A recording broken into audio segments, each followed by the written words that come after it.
Cara mandi wajib yang paling mudah macam mana Ustaz? Yang paling mudah ialah sailanul ma' ala jami'il badani biniyatin. Ratakan air sekalian badan yang zahir, rata belaka dengan berniat. Lagu mana niat? Mula-mula kita masuk bawah paip. Contoh mandi. Mandi ada pakai gayung, mandi ada mana berenang sungai, ada mandi pakai paip, ada mandi pakai ujang. Kalau mandi pakai ujang, okey, mau masuk bawah paip, buka dulu paip. Lepas buka paip, kena tak kepala kita air? Kena. Bila dah kena air dalam hati, aku mandi yang wajib. Sah dah niat, sambung. Basuh atas dulu, gonyok muka, gonyok kanan kiri, gonyok tangan, turun daripada atas sampai ke bawah. Akhir sekali duduk tinggung. Guna belakang tangan, gonyok celok-celok kemaluan.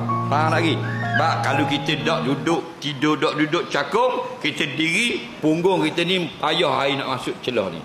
Bila air dak masuk celah ni mandi junub, tidak sah. Lepas tu laki-laki perempuan nak kena duduk cakung macam nak berok. Lepas tu ambil sembuh air. Tak bergonyong dengan tangan, bangga pelayar. Boleh? Faham? Nak suruh rata. Ramai orang puang, orang lelaki, dia mandi junub diri. Punggung kita ni fleksibel. Bila kita berdiri kan punggung kita kan tutup.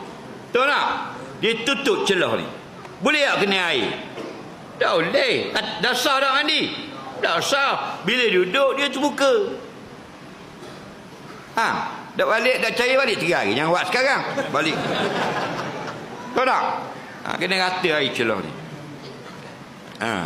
Mandi junub budak reti kita.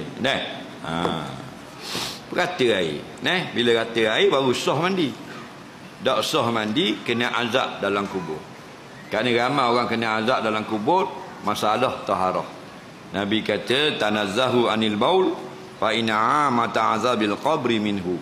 Maknanya hendaklah kamu berjaga-jaga tentang kebersihan kerana ramai orang kena azab dalam kubur sebab hal kebersihan.